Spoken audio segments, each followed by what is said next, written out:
अस्सलामु अलैकुम व रहमतुल्लाह। अल्हम्दुलिल्लाहि वहदा वस्सलातु वस्सलामु अला मा ला नबिय्य बअदा। अम्मा बाद, अऊज़ु बिल्लाहि मिनश शैतानिर रजीम। बिस्मिल्लाहिर रहमानिर रहीम। रब्बि इश्रह ली सद्री व यस्सिर ली अमरी वहलुल उक़दतम मिन लिसानी यफ़क़हू क़ौली। बिस्मिल्लाहिर रहमानिर रहीम।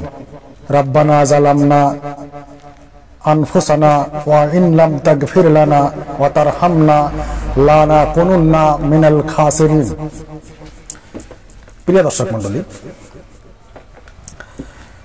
আজকের বক্তব্যের মূল বিষয় হবে আল্লাহর ক্ষমা। রাসূল সাল্লাল্লাহু আলাইহি ওয়াসাল্লামের বাণী দ্বারা বোঝা যায় যে সবচেয়ে ভালো মানুষ ওই ব্যক্তি যে গুনাহ করার পর মহান আল্লাহর নিকট ক্ষমা চায়,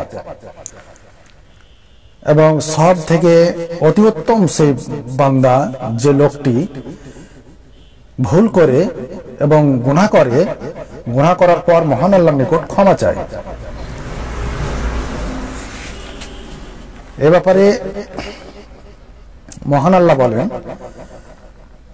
ক্বালা রাব্বানা যালামনা আনফুসানা ওয়া ইন লাম তাগফির লানা ওয়া তারহামনা লানাকুনুন্না মিনাল খাসিরিন। অর্থাৎ যখন তারা বলল, হে আমাদের প্রতিপালক, আমরা নিজেদের প্রতি অন্যায় করেছি, আমরা নিজেদের প্রতি জুলুম করেছি, আপনি যদি আমাদের ক্ষমা না করুন, আপনি যদি আমাদের মাফ না করুন, তাহলে আমরা ক্ষতিগ্রস্তর অন্তর্ভুক্ত হব। এ কথাটি, এই দুয়াটি রব্বানা জালামনা আনফুসানা ওয়া ইন লাম তাগফির লানা ওয়া তারহামনা লানাকুনুন্না মিনাল খাসিরিন, এই দুয়াটি আদম আলাইহিস সালাম, আমাদের পিতা আদম আলাইহিস সালাম, এই দুয়াটি যতদিন পৃথিবীতে বেঁচে ছিলেন এই দুয়াটি পাঠ করতে থেকেছেন। যখন আদম আলাইহিস সালাম আল্লাহর নিকট ভুল করলেন, তখন আল্লাহ সুবহানাহু ওয়া তাআলা আদম আলাইহিস সালামকে পৃথিবীতে অবতীর্ণ করে দিলেন এবং জান্নাত থেকে বের করে দেওয়া হলো। তখন আদম আলাইহিস সালাম যখন বুঝতে পারলেন যে আমি ভুল করেছি, আমি নিজের উপর অনেক বড় জুলুম করেছি, তখন আদম আলাইহিস সালাম এই দোয়াটি যতদিন পৃথিবীতে বেঁচে ছিলেন এই দোয়াটি পাঠ করতে থেকেছেন। তাই আমাদেরও উচিত মহান আল্লাহর নিকট কেঁদে কেটে এই দোয়াটি পাঠ করা।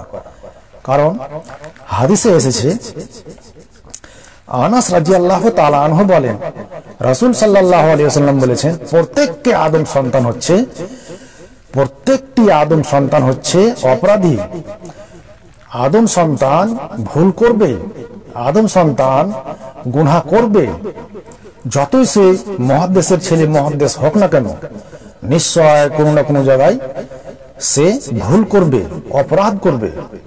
তখন তার উচিত মহান আল্লাহর নিকট ক্ষমা চেয়ে নেওয়া। এই হাদিসটিতে এসেছে, আনাস রাদিয়াল্লাহু তাআলা আনহু বলেন, রাসূল সাল্লাল্লাহু আলাইহি ওয়াসাল্লাম বলেছেন, প্রত্যেকটি আদম সন্তান হচ্ছে অপরাধী, এবং উত্তম অপরাধী হচ্ছে সেই যে ভুল করার পর, অপরাধ করার পর মহান আল্লাহর নিকট কেঁদে কেটে ক্ষমা চান, সে হচ্ছে উত্তম অপরাধী, এবং তার মহান আল্লাহ অবশ্যই তাকে ক্ষমা করবেন। তারপর হাদিসে আবু হুরায়রা রাদিয়াল্লাহু তাআলা আনহু বলেন, রাসূল সাল্লাল্লাহু আলাইহি ওয়াসাল্লাম বলেছেন, আল্লাহর কসম, এটি কে বলছেন? আমাদের রাসূল সাল্লাল্লাহু আলাইহি ওয়াসাল্লাম বলছেন, আল্লাহর কসম, আমি প্রত্যেক দিন রাতে 70 বারেরও বেশি মহান আল্লাহর নিকট আমি ক্ষমা চাই।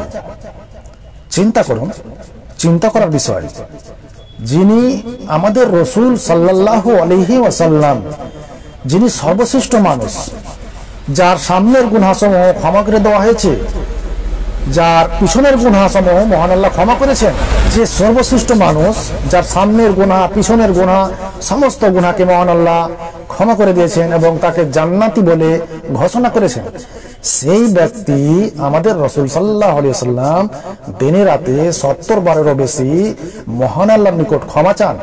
তাহলে আমরা কত বড় হতভাগা মুসলমান। আমাদের একবারও তো ক্ষমা চাওয়ার তৌফিক হয় না। আমরা কমসে কম অন্তত আমরা কি 5 ওয়াক্ত সালাত আদায় করার সময় আমাদেরকে মহান আল্লাহর নিকট ক্ষমা চাওয়া অত্যন্ত জরুরি।